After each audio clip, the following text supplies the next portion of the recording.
Hi there, and welcome to the Alberta Update, a look at what's happening in your province. I am your host, Bruce McAllister. Thank you for joining us. Coming up on today's episode, the Minister of Affordability and Utilities will be here to chat with us about some changes that have been happening to lower the cost of living for you and your family. The Minister of Justice will join us to talk about the ultimatum that Alberta has issued to the federal government over its unconstitutional overreach. Much more ahead in terms of what the government has been doing. But first, as always, we say hello to the Premier to find out what's been on her busy schedule. Good day, Premier. Hi, Bruce. Hey, let's start with Ottawa. Surprise, surprise. Here we go again with them stepping into Alberta's jurisdiction. This time, it is the Federal Impact Assessment Act. You have a message for the Prime Minister and the federal government. What is it, and why is it so important for Albertans? Well, they had to do a rewrite of this because they lost in court when they first brought through this bill. It's been called the No More Pipelines bill, but really what it did is it went much further than that. It actually took away our ability to approve projects within our own province for things like highways or power plants or even pipelines that were built 100% within our borders. So we said that's a major overreach. The court agreed with us, and they put in some cosmetic changes, but they didn't fix the problem. So we've basically done the work for them and said, if you want to fix this bill the way the court has described, here's what you need to do. And we went line by line, giving them the amendments, making it super easy, saying fix it or we're going to head back to court and we'll get another ruling to force you to abide by the Constitution. So they tried to pull a fast one, and we're just not going to let them. I guess sadly, our lawyer friends are the ones making the money between these two governments. But your hands are tied in terms of you have to do something. Look, there have been a few other cases with the federal government where we've won in the courts recently. You think at some point they'd understand that? Yeah, look at the federal court decision that came down around plastics. I mean, it was absolutely absurd for them to try to regulate plastics as a toxic substance. I mean, if you just look around your room and look at all of the different materials that are made from plastics, pens and computers, computer cases, iPhones, drinking bottles for water. When you look at all of the ways in which plastics are used for food safe products, for medical products, they've never had a leg to stand on. And the court said that's not only incorrect, but it is also a constitutional overreach. And of course, they're appealing it to the Supreme Court. So we're going to continue fighting that. I just wish that we had a partner in Confederation that would recognize jurisdictional boundaries, and when they're caught out by the court, abide by the decision and work with us to make sure that we pass laws that actually make sense and that are constitutional. Yeah, well, speaking of not making sense, let's talk. Let's talk a bit about the carbon tax. The federal carbon tax still hasn't been shown, I don't think, to reduce any emissions. It is sure costing Canadians, though. You've recently been sharing the impact of this on some of the sectors in Alberta and how. And I want to repeat some of this before I ask you the question because it kind of brings it home for Albertans. So, hundreds of nurses and teachers could have been hired if the carbon tax weren't implemented. For instance, the cost of the carbon tax on healthcare, $73.6 million. That's 981 additional nurses. On education, $61.9 million. That's 495 teachers. Yet the federal government still doesn't see the value in axing the tax.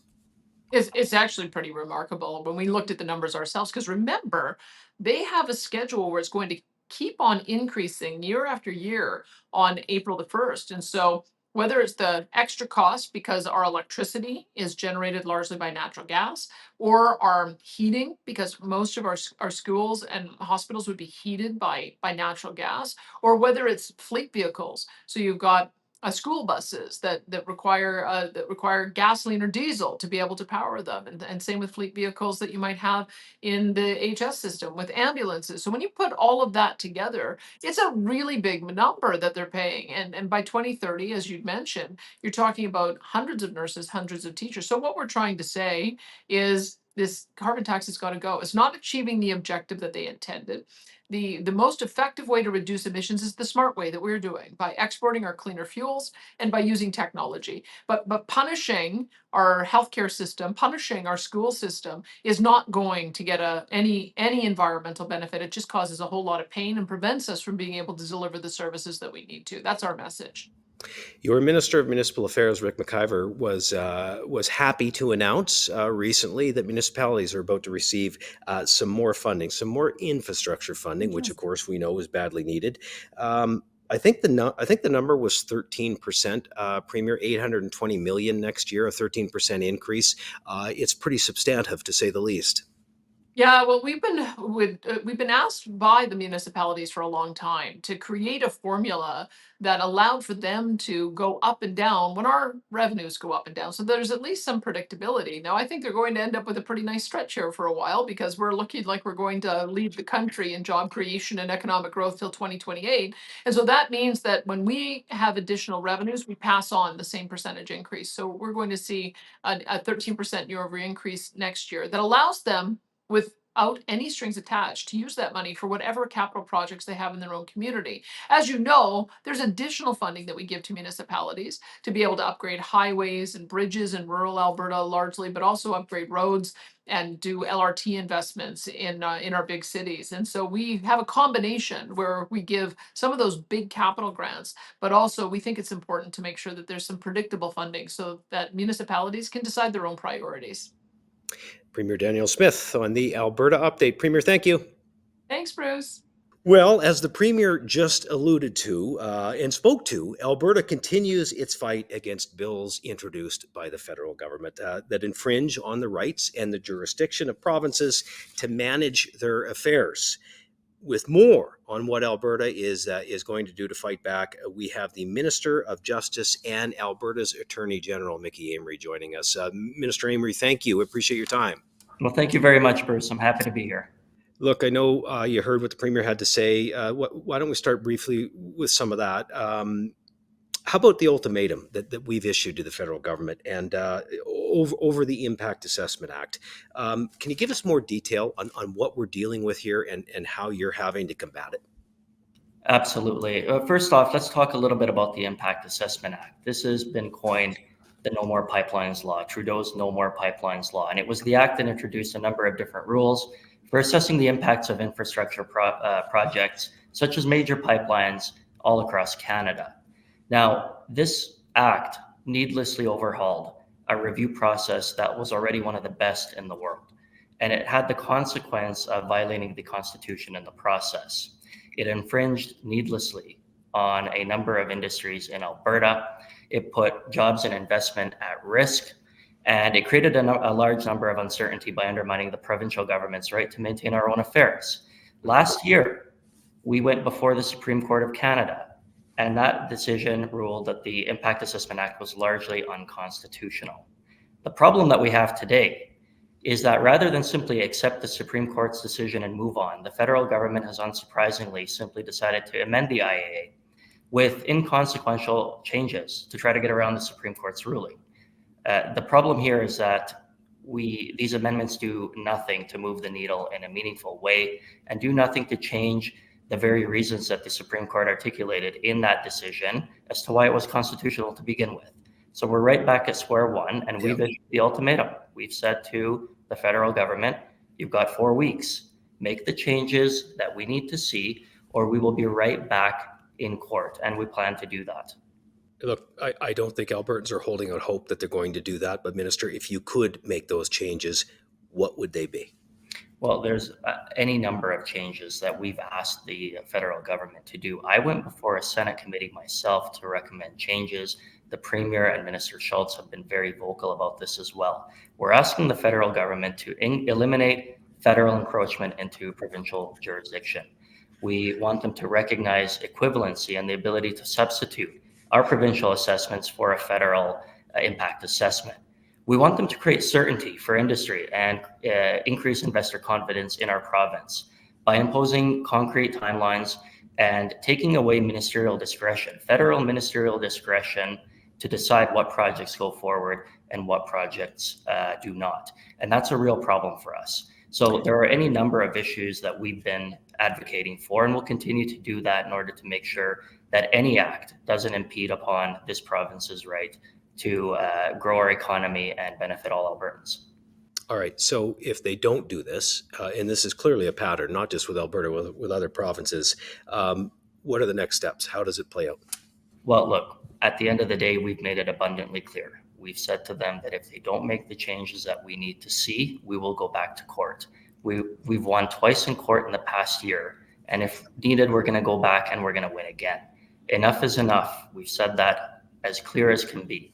We are calling on the federal government to stop playing politics, to stop catering to advocates, to stop attacking our economic drivers and our industry, and to stop driving away jobs that are hurting Canadians as a whole, to list or address the unconstitutional issues and the flaws in the amended Impact Assessment Act in order for us to proceed in a cooperative and a collaborative way. If they do not do that, I will make it absolutely equivocally clear. We will be back in court and we will win.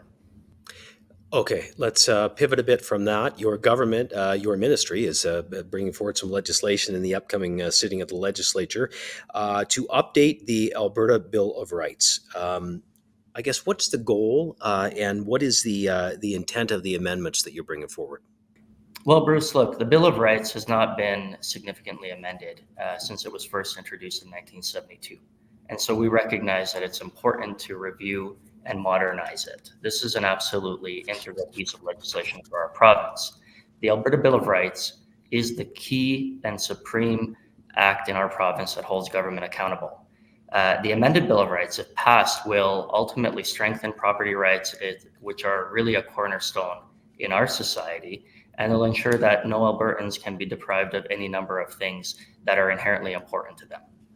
Well, listen, a lot of people seem to be looking forward to it. I know you've been getting a ton of feedback on it, so it'll be an interesting session when you bring the bill forward. One more, and I'll let you go, Minister. We've seen lawful firearms owners become targets of the federal government. Can you talk a little bit about some of the amendments to the Bill of Rights, how it will impact lawful gun ownership in the province? Absolutely, and I'm incredibly excited about the changes coming to the Alberta Bill of Rights. I can't talk about specifics because the bill has not yet been introduced in the legislature, but I will say that there is a process for us to debate this thoroughly within the Assembly, and that Albertans will hear several great arguments that we're advancing on their behalf. The focus of the amendments are to strengthen Albertans' individual rights, including the amendment to guarantee Albertans the right to acquire and use firearms in accordance with the law. Now, we know that lawful firearms owners are not the ones committing the crimes in this province. They're not committing the serious robberies. They're not committing the shootings. They're not committing the murders. We largely believe that the federal government has been imposing a number of different regulations that attack lawful firearm owners, and we just won't stand for it. The Minister of Justice and Alberta's Attorney General, Mickey Amery, on the Alberta Update. Minister, thank you for joining us today. Thank you very much. Absolute pleasure. All right, in other news today, two of Alberta's ministers provided testimony to the Parliament's Standing Committee on Environment and Sustainable Development in relation to the wildfires that destroyed parts of Jasper this summer. Both Public Safety and Emergency Services Minister Mike Ellis and Forestry and Parks Minister Todd Loewen started by thanking the firefighters from across Canada, certainly from this province and the world, who came here to help with that effort to put those fires out or do the best they could. The ministers also made it clear that changes are needed to ensure the federal government develops better forest management practices within national parks and improved emergency response plans. They've also called on the federal government to step up and help with covering the costs to rebuild Jasper. Of recent wildfires, Alberta's government has implemented a unified command approach with municipalities across the province through Bill 21. We believe this strategy should also extend to federally controlled lands to ensure a coordinated response in the future without delays. We are eager to lend our expertise in battling wildfires. It's clear that proactive forest management plays a critical role in safeguarding both our natural landscapes and the communities that depend on them. Alberta's approach to managing our forests exemplifies how dedicated attention to insect and disease management, carefully planned commercial harvesting, and prescribed burning and community fire guards can make a significant difference in reducing wildfires. Alberta has approved a disaster recovery program with a budget of about $149 million to support Jasper's recovery. However, under the Federal Disaster Financial Assistance Arrangements, the DFAA, only a portion of Alberta's costs are eligible for reimbursement, and we certainly ask that the DFAA way, cost share formula be waived, given that this fire originated in the national park, which is federal jurisdiction. Albertans living in rural and remote communities face unique challenges that require tailored supports and approaches to deliver safe, high quality, and sustainable healthcare services. That is why Alberta's government is launching a rural health action plan.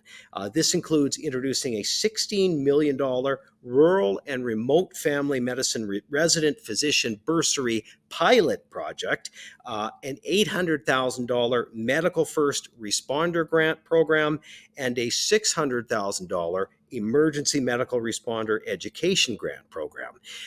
It is a lot. The mayor of Hinton saying this is indeed a welcome step toward improving healthcare in rural and remote communities. Today's announcement from Minister LaGrange brings us hope. This initiative is an exciting step in improving healthcare access in rural and remote municipalities just like ours. And we thank the provincial government for their commitment to taking swift and ongoing action to support and stabilize not only primary healthcare, but all healthcare in our communities. A new compensation agreement for physicians, for resident physicians, has been reached, which will help to again retain and to restore more doctors throughout Alberta. This is a 4-year agreement. It will provide competitive and fair market compensation for physicians in training. This new deal will help stabilize and strengthen acute healthcare today by bringing in more medical students and ultimately more doctors to the province on the long term. The Professional Association of Resident Physicians in Alberta supports this agreement. Resident physicians are the current fabric and future foundation of Alberta physicians' workforce. They are a vital component in maintaining physician numbers and serve as an essential and irreplaceable recruitment tool for bringing new doctors to the province. With this agreement, Alberta positions itself as an attractive destination for resident physicians across Canada. By enhancing comprehensive compensation, as well as training and working conditions, we are ensuring that Alberta continues to recruit and retain the brightest medical talent to serve our communities and contribute to meaningful healthcare reform. Health Minister Adriana LaGrange recently testifying in front of the Senate Committee on Pharmacare. She reiterated the province's issues with the bill and how it will negatively impact Albertans. The minister making it clear that Alberta does not support federal schemes that violate provincial jurisdiction, offer fewer and outdated medications, and simply duplicate existing coverages and with no prior consultation with the provinces and with the territories. Neither does it serve Albertans for the federal government to offer them fewer pharmaceuticals than they currently access under Alberta's more expansive formulary. For example, the federal diabetes medication list, which has been released to date, does not include some of the newer, more expensive drug therapies that align with current clinical practice guidelines, such as Ozempic and certain newer, more effective insulin options. Many of these prescription drugs are currently listed on Alberta's formulary. It is easy to foresee that exclusion of these newer therapies could result in affordability and equity concerns and risks for diabetes patients and our province. Minister LaGrange adding that if Ottawa truly wants to make a positive impact on healthcare in this country, they should start providing increased healthcare funding to the provinces to enhance existing programs and healthcare initiatives.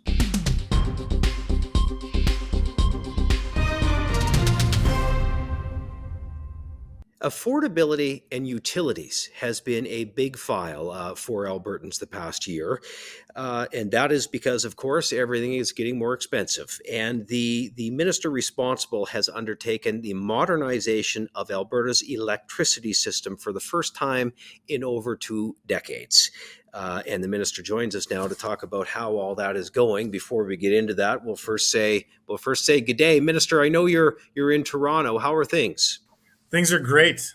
We've had just a very successful and productive week, meeting with lots of stakeholders, lots of investors.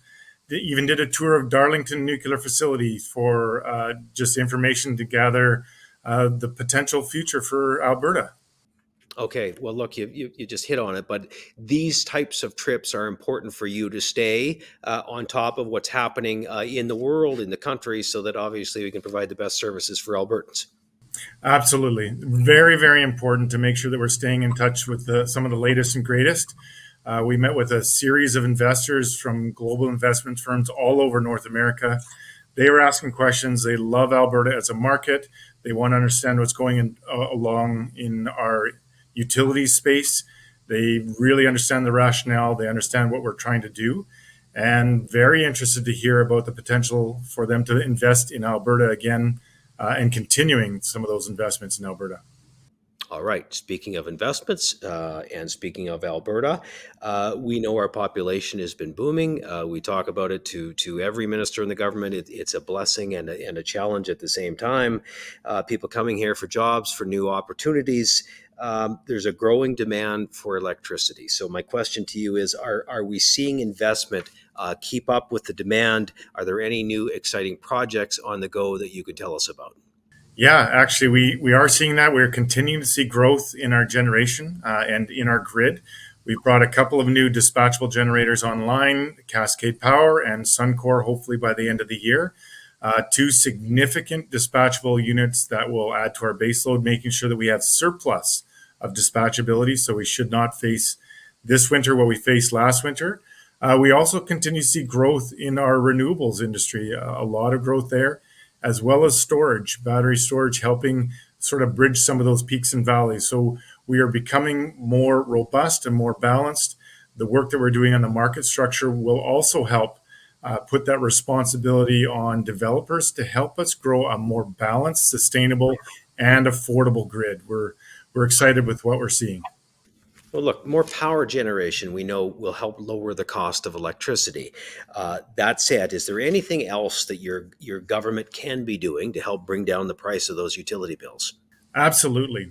We think a very key component of that is good long-term planning. So we prioritize the right projects in the right order for Albertans. And we can also place load. Now those are consumers of electricity. Data centers is often in the news.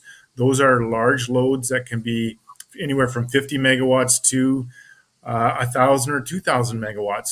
We put those in the right places of our system, and they will help bear the cost of the existing capital infrastructure and transmission, distribution, and upgraders, those kind of things.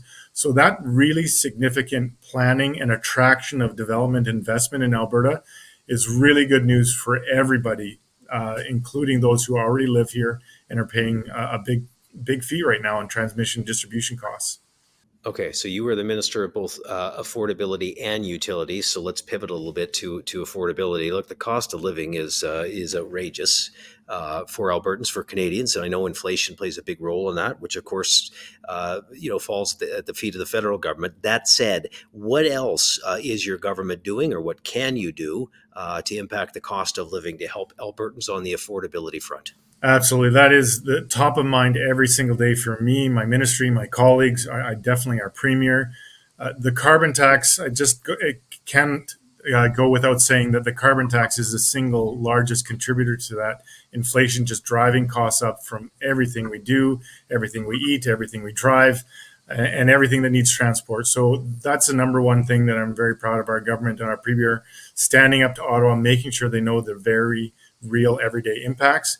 Beyond that, we're working on lowering the cost of utilities. We are working on making the market available for the largest number of housing starts in Alberta's history. That will hopefully bring the cost of housing down in the future. Working with the Minister of Finance, Nate Horner, on insurance and some great advancement there to bring insurance costs down. There's a lot of things that we're doing across the spectrum to make life more affordable. We continue to do that. We continue to fight for that. And we are seeing some great steps forward that'll come additionally this fall and into next year. I would like to say that electricity prices right now are hovering around 2 cents a kilowatt hour, a far sight from where they were at their peak last year in August. We continue to work on that to provide stability and long-term affordability for all Albertans. One more, Minister, for you today.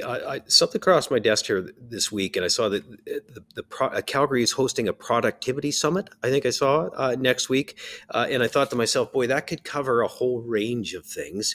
What is the productivity summit?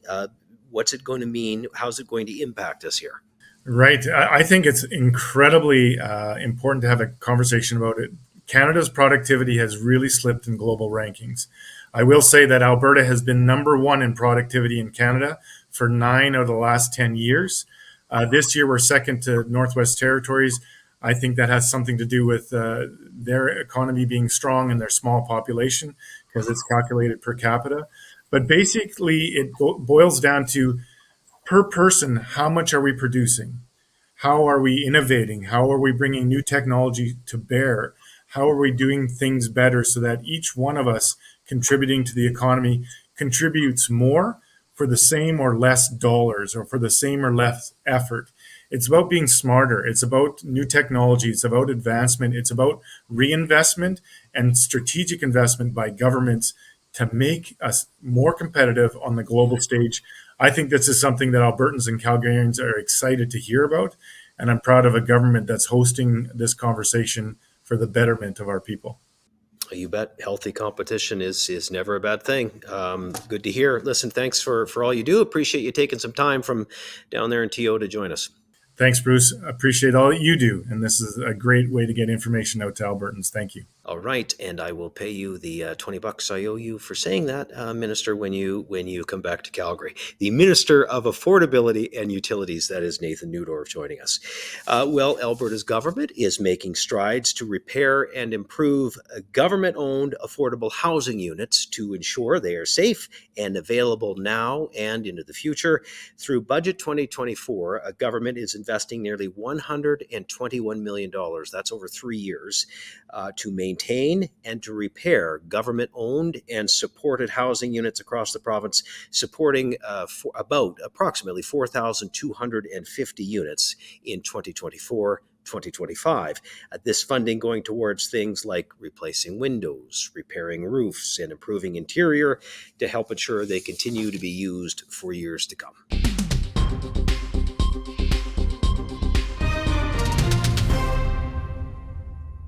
Tourism in Alberta is booming. With more visitors coming to the province than ever before, we've had the Minister of Tourism and Sport, Joseph Scow, here on the update to talk about that. Indigenous tourism is key to this growth, with 1 in 3 international travelers seeking authentic Indigenous experiences.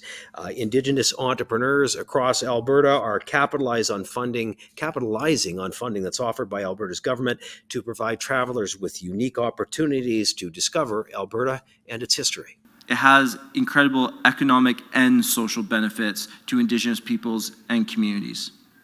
It supports Indigenous culture, traditions, families.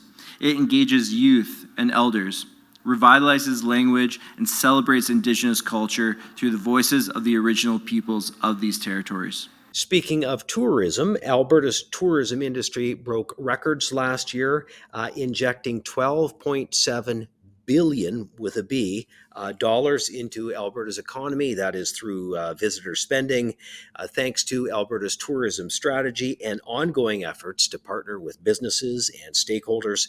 We are well on our way to the government's goal of growing Alberta's visitor economy to $25 billion. That is by the year 2035. I'm Joseph Scow, Alberta's Minister of Tourism and Sport. I'm here to share some exciting news that Alberta's vibrant tourism sector reached new heights last year, both in tourism spending and visitation. In 2023, visitors spent $12.7 billion in Alberta, setting a new record.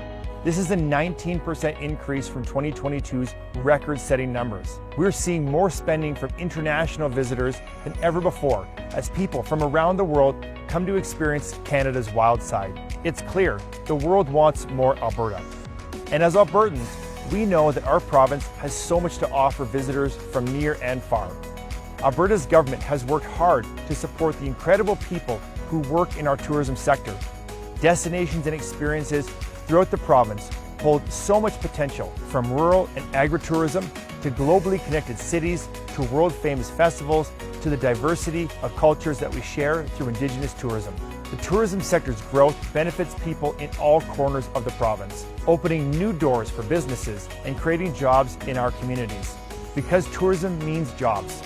These outstanding results show that our approach to growing Alberta's tourism sector is working, and this wouldn't be possible without the hard work of Travel Alberta in developing new experiences and partnerships with tourism businesses and entrepreneurs, working with airlines to increase direct access to our province, and promoting our incredible destinations to travelers from around the globe. Our best days are ahead of us, and I'm confident we'll reach our ambitious goal of growing Alberta's visitor economy to $25 billion a year by 2035. And we'll keep showing the rest of the world what we as Albertans already know, that our province of Alberta is the best place to live, to play, and to visit.